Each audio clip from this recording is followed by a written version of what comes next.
Rachel Moriarty. We're so excited to have. Let me just talk about her bio just for a second so you know who she is. Not that you don't know already, right? But Rachel Moriarty, the queen of color, is the principal designer and creative director of a multidisciplinary design studio, Rachel Moriarty Interiors. Since launching her design studio in 2014, she is in the luxury residential market in San Diego with her colorfully coastal aesthetic, and it's beautiful and colorful for sure. Rachel embodies her personal belief that color adds interest and excitement to the world, and like a chef seasoning a meal, she sprinkles it liberally to add passion and flavor to each of her projects. Her awards, media coverage, and global recognition, enabling her to expand her studio to not only interior design clients, but also to brands as a licensee, collaborator, and global brand ambassador. Hi. Welcome, Rachel. So happy to see your colorful, smiling face. Thank you. Thanks for having me. Oh my goodness, yes. And it's the first time that we are actually talking to each other, so I'm very excited. Yes. Thank you so much. Oh, Rachel and I saw each other down at Market, so it was that's great. We have similar tastes in showrooms because we kept bumping into each other in the same showrooms. It was exactly. fun. That was so fun, by the way. That was really fun. I was super nervous. And I enjoyed it way more than I thought. It was just a blast. I loved it. Ever since they asked me to do it, I'm like, as long as you keep asking me, I want to do it, because it's just, and the connections that are made that day too are awesome. It's people that didn't know each other that leave with a bestie for life. It's great. And it's kind of like how when you and I knew each other online, and I think I met you at the Design Influencers Conference, and I just feel like I know you now. You know what I mean? Exactly. So it was fun to see that happen in those groups, like you see who kind of clicks together, and then who stayed together. I would see them at various events. Yes. And I'm like, oh my gosh, because you always have a different market family every time you go. And it's like we make little matches, little friend matches, which is great. That's great. Exactly. I'm having it. Luckily I was just had a little sneezing fit. So if I go mute and you see me off camera, the allergy. Don't worry about it. I'm getting over a terrible cold, so I'm with you. I know, it's crazy. At least we didn't come back with COVID. I heard several people have come back from Market with COVID, so we lucked out. Yeah, I know. Definitely. Yes. Rachel, I want to ask you, what led you to interior design? I always say fashion was my gateway drug. I've always sort of leaned into like whatever season of life that I'm in. So when I was younger, I was always the girl that like had Cosmo, and I would take all the little Cosmo tests and Vogue. And, that sort of led me to my first job, which was photo and prop styling for fashion catalogs. And I did that for 15 years. And then it was like when I bought my first house, I started getting into the home decor. And then it was like the whole HGTV thing, was starting to happen, and the DIY. And it just really happened organically. And then I went to work for Ethan Allen initially, and also Bassett Home Furnishings. So that's sort of how I learned the furniture side of things. And then I got HGTV. I was actually, I don't know if you guys know, but they do ghost designers. So I was a segment designer behind the scenes for HGTV, and I sort of got flung into renovation and construction. And we had a 6-week timeline. And until that point, I would walk into people's homes and say, don't ask me about kitchens and baths. I don't do them. I don't touch them. I don't know anything about them. And then they would go, but Rachel, like we'd go through the whole house. Like, who else am I going to hire another designer? Like, me, we've gone through this like awkward, phase of getting to know each other. And then after I did HGTV, I had a team, I had the resources. and I still work with all of those people from that was in Wow. 2018, and I still work with Wow. that contractor. I still work with, some of those sponsors. And it just gave me the confidence and the team and the resources to do construction. And now I'm mostly in construction, which is like, I don't know how I ended up using porta-johns in a kimono, it's like, what in the world? It's funny where we end up where we never thought we would, isn't it? It is. I'm like, how am I? I'm like the only girl in a kimono on every construction site ever. Thank God. That's Thank great. God. Thank God. I think that's what the thing that I love about you is that you are fearless, and it shows. Your style just comes through and you just do your thing. And that's the beautiful part of it. I mean, it's wonderful. It's wonderful. I'm not fearless though. And there's a thing called enclothed cognition, right? I actually use my clothes to help become Rachel Moriarty Interiors, because Rachel Moriarty is very, I would say, not necessarily shy, but almost on the spectrum of shy, very introverted, very quiet. But Rachel Moriarty Interiors, that Rachel is a totally different Rachel, right? And I use the clothing and the colors and the bold statement, everything, the maximalist, kind of vibe to help me become that version to promote my business. Otherwise, it would kind of shrivel up and die if I couldn't become a different version of myself. When you're home on the weekends and, no clients or anything, do you still dress colorful or are you more like blue jeans and t-shirt, and you have two different, you're always this way, right? Because even with the thing is, I mean, these things are basically like pajamas, you know what I mean? So even if I'm sick, it's the way they feel, it's the way they flow. It just makes me, I feel like me in it. If I'm in sweats or something, I really have trouble. My husband and my daughter love to hike and camp and do all of that stuff. I'm always like, what am I going to wear? Like, I don't have anything to do that. You know what I mean? Yeah. And I don't feel like myself doing that, although I want to spend time with them, and so I'm like, oh, I'll just bring in kimonos anyway, have a photo shoot out there. Well, hiking in a kimono I would think would be very challenging as someone that does hiking. But you would definitely. But I do bring them because it's like the most beautiful. They ball up about this big, Yeah, Right. yeah. And I always, if we're in Joshua Tree or Springs or something like that, I'm like, oh, this is happening. So it's really fun. That's great. Yeah. So even though you say you're an introvert, the style itself is still really you. It's an extension of you, right? The color, that's it. It's like you have a Sasha Fierce going on, right? It's 100%. Like, there is, what is Todd Herman? Have you guys heard of Todd Herman?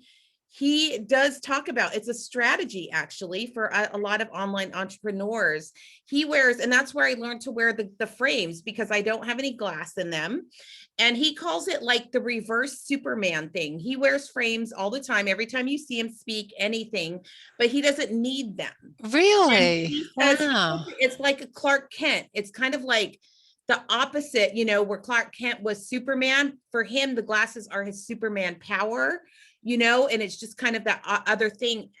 Apparently, Martin Luther King didn't need glasses either. He used them for the same reason. Wow. I wish I could say that. Yeah, me too. I do need glasses. I mean, I have all of my glasses right next to me, but when I'm speaking and doing that stuff, it's like the because my arms aren't long enough. Well, the other thing is like, I don't like, for the reflection, you know what I mean? It's like, sure. Right. So that's the other reason. Yeah. Right. Yeah. So your style, when did it start? When, like, how did it evolve? Like, were you 8 years old walking around in a kimono? Yeah, I remember I started when I was 12 years old, and I went to middle school. It was my first, 7th grade.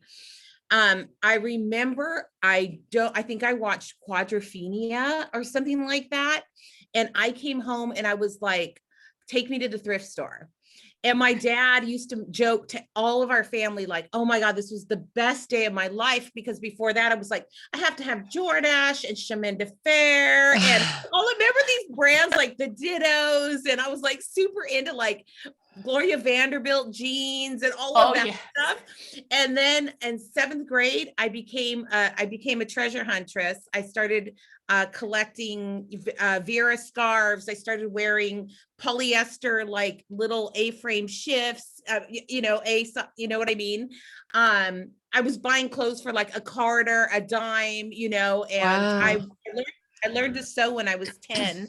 So Mhm. I was, you know, Wow. just like sizing everything to me, pegging the, you know, bottoms. So it started very distinctly when I was 12. Did you think you at any point wanted to be a clothing designer? You know what? I never did, Linda. That's so funny because I have worked so long in the fashion industry. Mhm. I never felt like it was my industry until I hit this one. I always Interesting. felt like it was, you know, I was in it. I loved the creative environment. I loved working with art directors and fashion photographers and all of that. But I never felt like a fashion person. You know what I Mhm. mean? Mhm. Other than the style, being a stylist. You weren't doing sketches of clothing and all that you always hear fashion Wow. designers talk about. Yeah. This is definitely just the beginning for you, girl. Yeah. Thank you. I can see Aw, did thank you you. love someone like Norma Kamali? I think when I think of that time back, right? Oh my Norma God. Kamali, oh my gosh, and Laura Biagiotti. Oh my gosh. Oh my, I love hearing all these names. Yes. Yeah, shoulder pads and everything else. But yeah, so you have something going on with the company right now that I was looking at this morning with Mirror mirrors. Tell me. Yes, I call them my mirror babies. Um, so this happened literally 3 weeks before market. So it was funny because when we were at market and I was touring the group, I took them to see, I don't know if you did this, Linda, but Justina Blakeney was speaking. Yeah, we were there. You were there, and she Yeah. was talking about how long as a licensee it takes to get products to Yes. market. She said And she 2 said, years, right? some cases it was a year, and some Yeah. cases it was 2 years. I signed the agreement. By the time this contract went back and forth and back and forth and back and forth, and then just life and busyness and all of that, it was 3 weeks before market. Wow. I know. And then Jamie Jaffe is it's crazy. The Jamie Jaffe is the owner, and he said, "Well, do you have any ideas?" And I was like, I did not know he was planning to do anything for fall market. I was like, there's just no way, you Right. know? And so I was like, and you know, you were talking about sketching. I'm not somebody who sketches at all. Mhm. I just call myself like a vibe curator. I'm a pattern collector. I'm always going into like the copyright free patterns and looking at that. And I'm like, you know, collecting. And I have all of this stuff that I would love to do something with, you know, even William Morris's wallpapers. I was like, oh, that's why you see it all over the place, because it's copyright free. Mm. So I have all of Right. this stuff that I've always been collecting. And I said, well, I have this stuff, like I can do a presentation. And he sent me a thing, and he said, I have room for 5 SKUs for you. I can put 5 products out. And I was like, okay. So I did a presentation. He's also like an artist, graphic artist. And we got those things on the wall at market. And How it did was like, they get them produced so I quickly? know. I don't even know. But there's a will, there's a way. They wanted it done for market. Yeah. They Yes, just wanted to, yeah. I mean, and I miss this at market. I Who's can the also see vendor? Kimonos in that it's reflection. Mirror Teak, and they were at Sweets at Market Square. I didn't even Ah, really promote it because I was like, this isn't going to happen. yeah. You know, in my mind, I was thinking, how is this going to happen? Like in 3 weeks, how is he going to make it?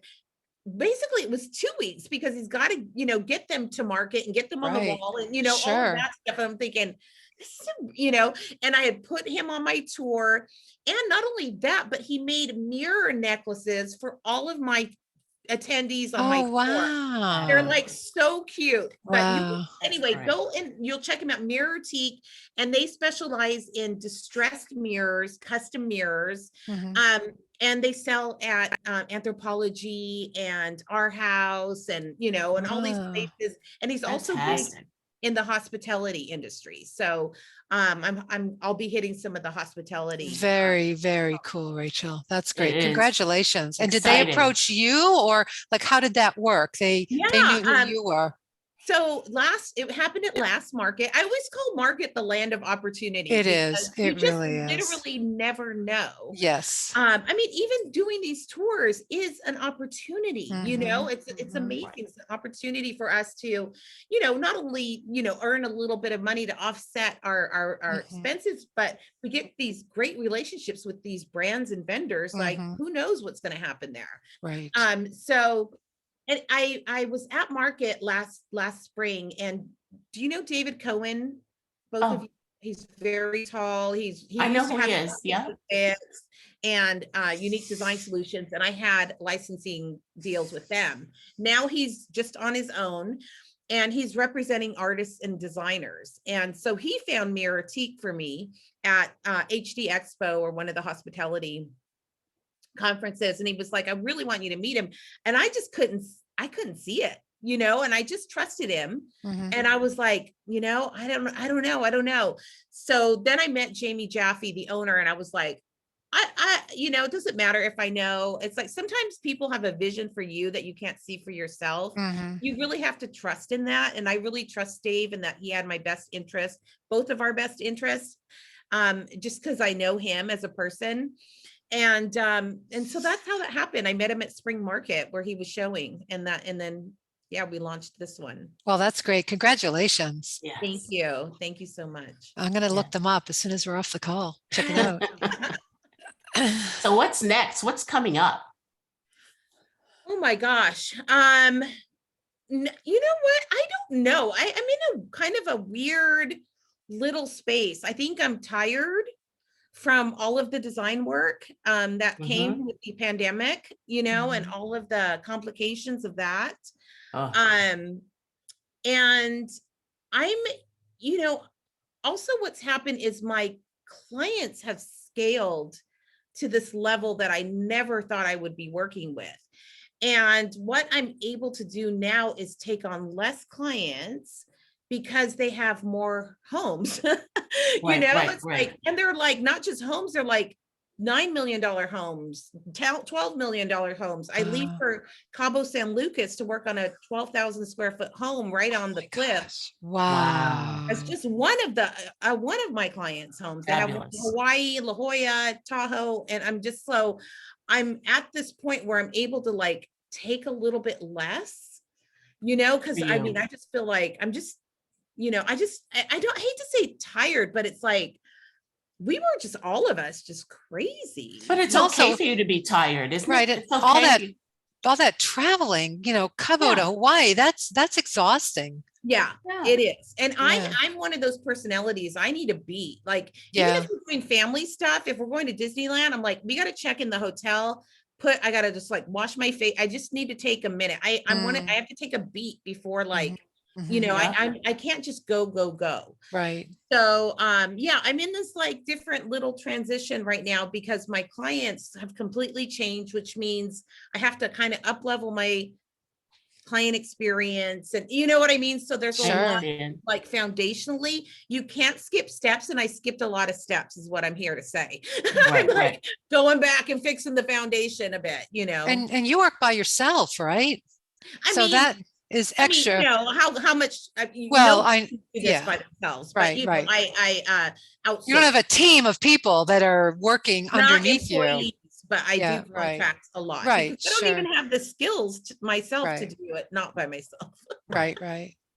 Wow. So yeah, definitely. So that's sort of what next. I'm sort of like, and then just doing different things. I've been teaching courses for Luann Mm, at Luann Oh, University. nice. Yeah, mhm. so I do a course. We just changed the name to Social Selling for Creatives. So talking about social media strategies, which has been great because I always wanted to do it. And I just didn't have the capacity to do my own online courses and all the things that takes, you Right. know, so it's nice to be able to do it with her. And then I was given the opportunity to co-MC the Design Influencers Conference, which was the scariest thing ever. And I realized that is really like, I thought, oh, I'll get used to it.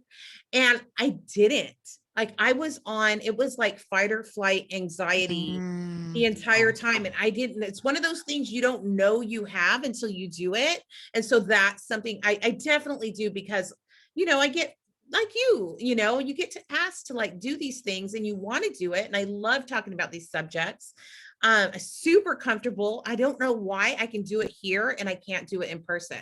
Yeah. I understand that. Like, Oh, absolutely. I've Well, had a fear of public speaking my whole life. right. And So I totally get that. we were on vacation that week, so I couldn't go to the DSC, but I just will tell you, I heard you did a fabulous job. So Sure she I don't did. think other people Yeah. are aware of how nervous we are inside, because I totally identify with that, Rachel. And, you know, Adam was the first person to give me an opportunity to do public speaking, and it was brutal. I mean, I was petrified. It is brutal, isn't it? Yeah, brutal? it It's is. like- Yes.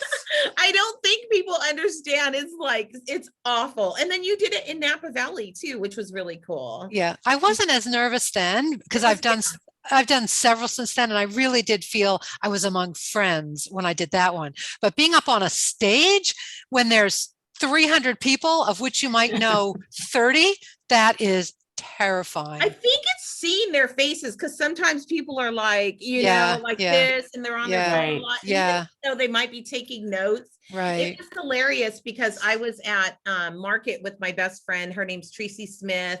We have a thing called the Velvet Couch Sisters that we've had for years. It started out as us doing pop-up vintage stores around San Diego. Oh, cool. And then she ended up getting some retail spaces. And then I leaned more into the design. But we always have this thing, we're like, we don't know what it's going to be, but it's going to be something. So we kind of keep it alive.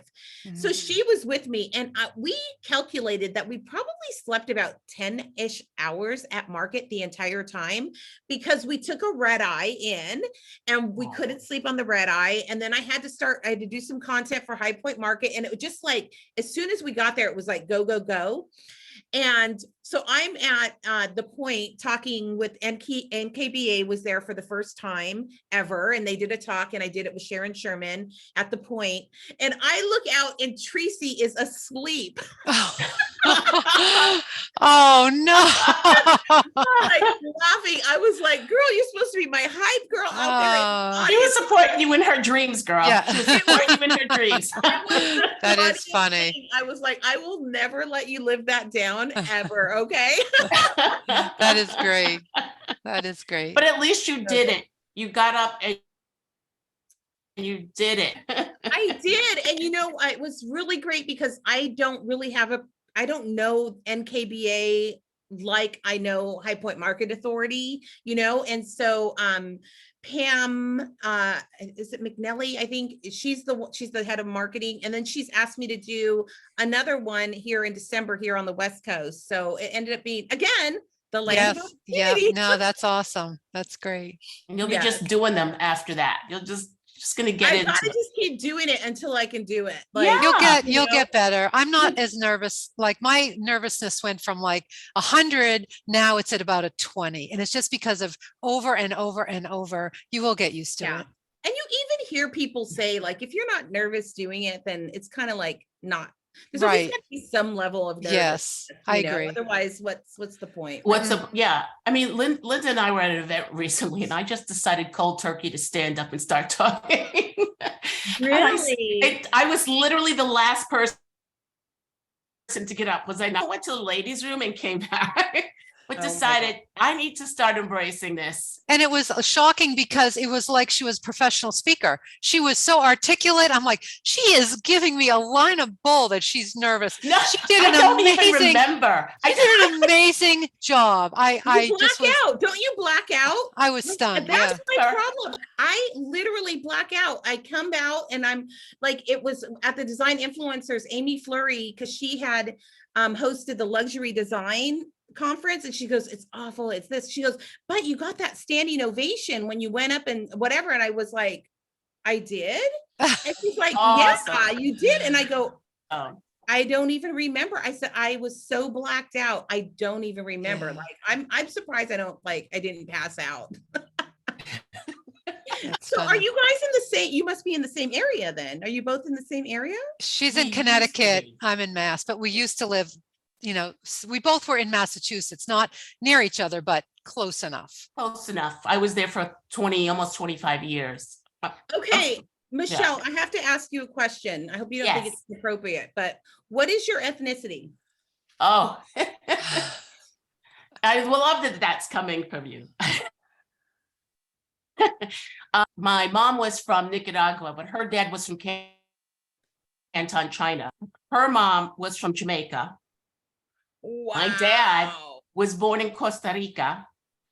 His mom was from Cayman, and his grandpa was from Scotland. My maiden name is McLaurin. So Wow. I have that, but then I have family friends. I grew up with some aunts who were from the deep South, and I was raised and grew up in Brooklyn. So I feel like, Oh my God.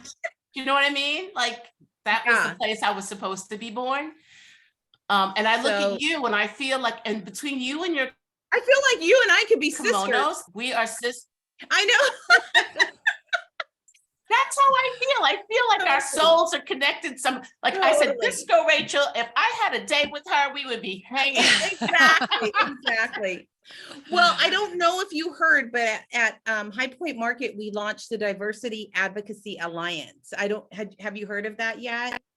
I did. I saw it. Yeah. Yeah. Are you, so that and was, you're a part of that, right? yeah, I'm one of the founding members. We've been working behind the scenes for a little over 6 months. And we launched finally at this market, which was really great. And, it was interesting because everything changed in 2020. I mean, the whole pandemic really changed, and, we know what happened, right? And so, during that time, I had gotten asked to do this thing called Share the Mic.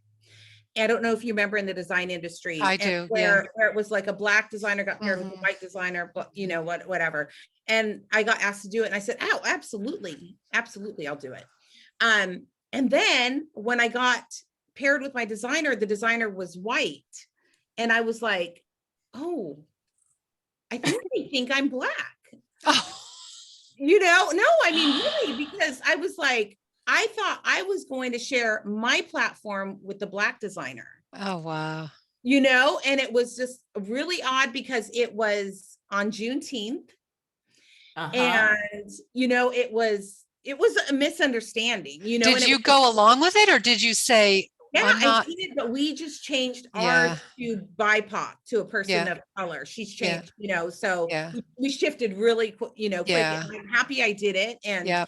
and it allowed me to find out that indeed there are a lot of people that think I'm black because I'm ethnically ambiguous, basically. Right. Right. Yeah. Yeah. And it was so funny because some people were even like, because I'd be like, why did you think that? And some people were like, I can't even, I'm embarrassed to let the words come out of my mouth, but your best friend is black.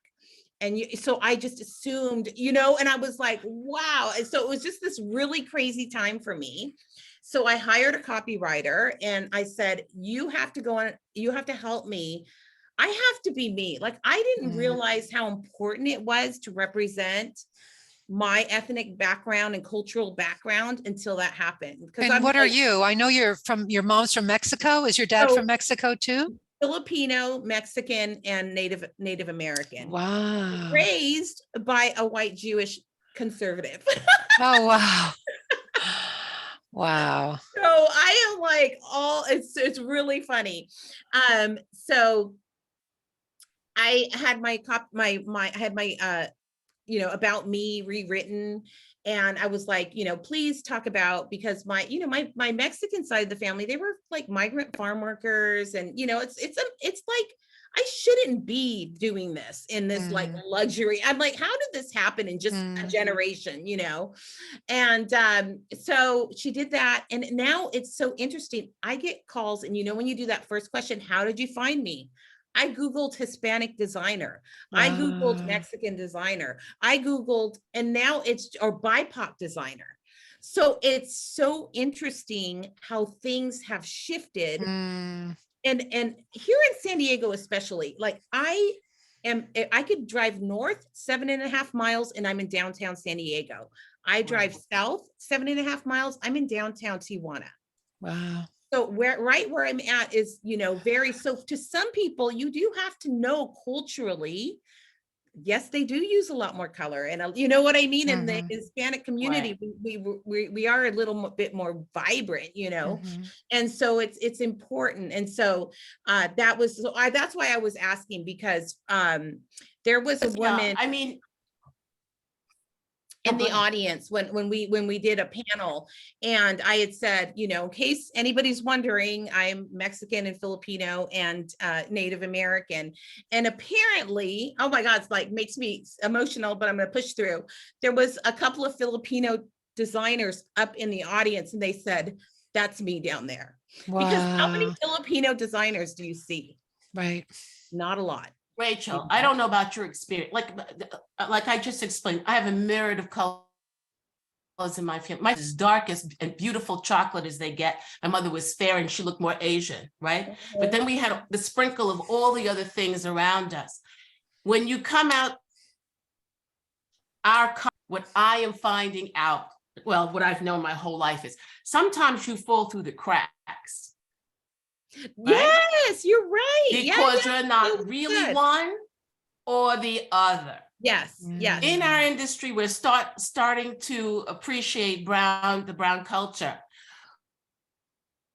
But if you're too, the light's not shining.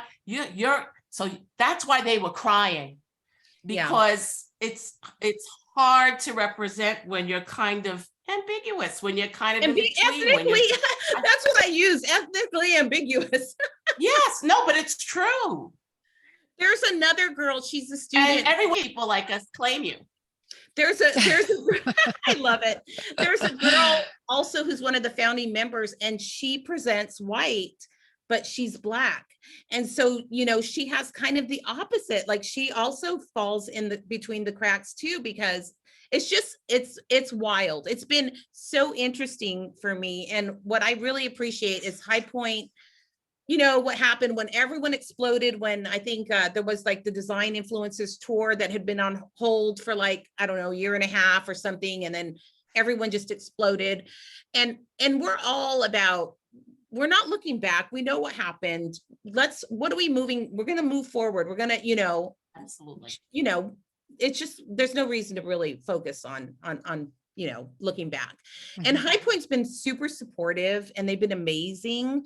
And there's a shift, you know, and I think it's a really good time. I don't know. I noticed a lot more diversity even at this market. I don't know if you did, Linda, but it felt like a real market, first of all, for the first time in a long time. It absolutely did. Yes. It did, right? And yes. And then it just looked a little more diverse to me than it ever has. So I think market is, and I think market is becoming more welcoming. I really do. I think about the first time I went, it wasn't as welcoming as it is now. They are going out of their way to make everybody feel welcome, included. And I really have to give the credit to who's ever in charge, because it really shows. Well, that's good, because there was a real problem a few years ago with the gay community, right?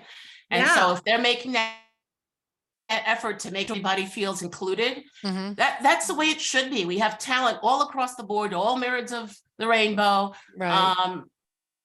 We're a design culture. I was just going to say, especially in a community of designers where, you know, there's every size, shape, color. I mean, I can't think of many more industries that encompass more types of humans than an artistic type, you know, an artistic type calling. And we're very used to being open and accepting, most of us. So the fact that even I have noticed a difference, and I fit I'm just the white bread, right? I don't have anything going for me. I'm just like, but There's even no I, just about you, Linda. I felt welcome, and I could feel it that everybody was welcome. Well, they did say that the purchasing power has shifted to designers. It's like Yeah. at 60% designers now. Yeah, that's So great. it's very interesting. Mhm. Yeah, the programming's back. What did they say? I listened to the Business of Home yesterday. They said the shrimp hasn't come back yet. They haven't gone to that level. Oh. Remember pre-pandemic, it was Yes. like shrimp Oh, everywhere. yes, The yes. crustaceans haven't come back, but Yeah, we're getting there. yeah. Well, it read that way. Obviously I did not go, but I was watching everything and it read like it was a really good market.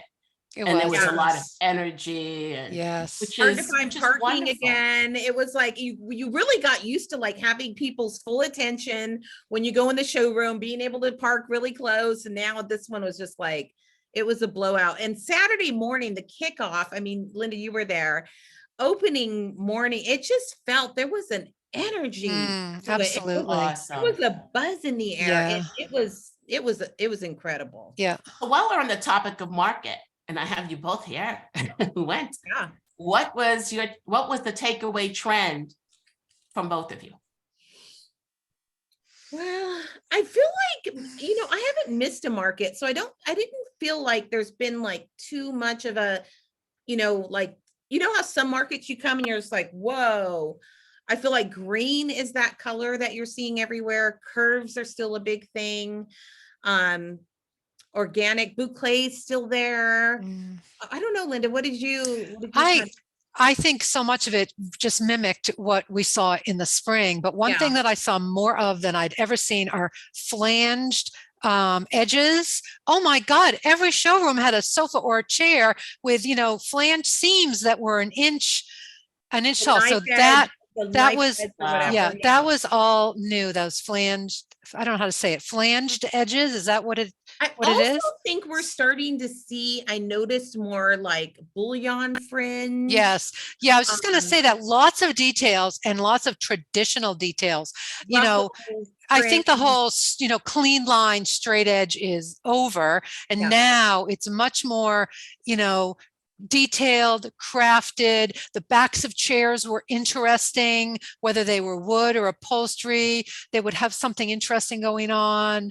The details, I think I saw more fine details this market than I ever have before. Just details. I'm happy the rounded arm is coming back, to be honest. I love me a track arm, but I always think of like, I never got rid of my rounded arm sofa because it is so much more comfortable for me to laying back. I'm a lounger layer. Yeah. And I've never just gotten behind the track arm for that reason. Aesthetically, I love the track arm, but for, and I'm glad to see that roundness coming back on that. Yeah.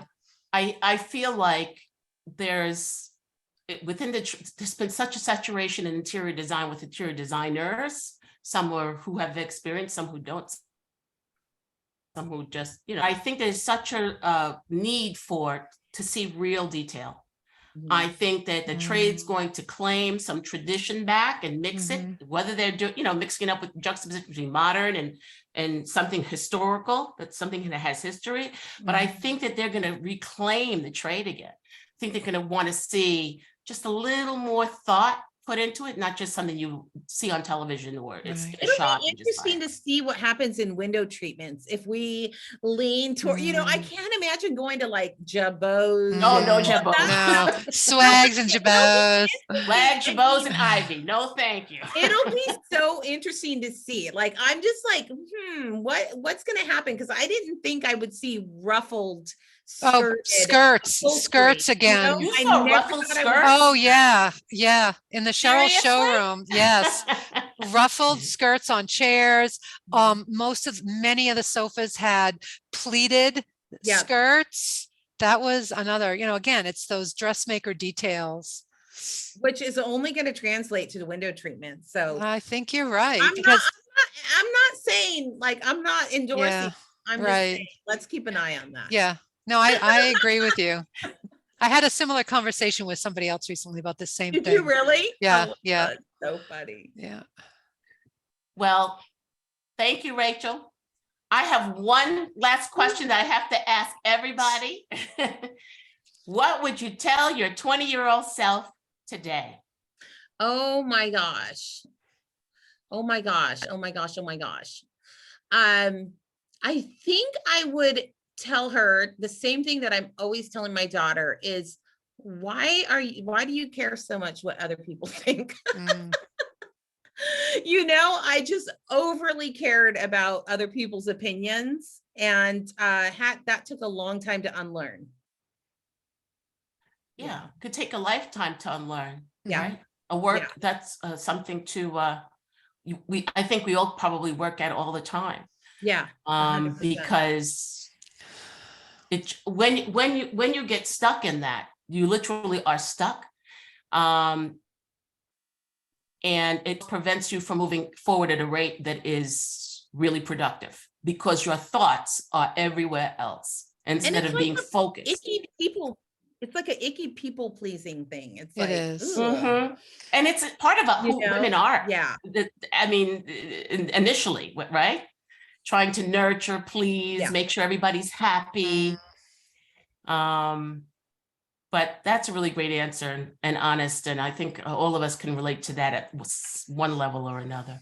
But tell everybody how they can reach you.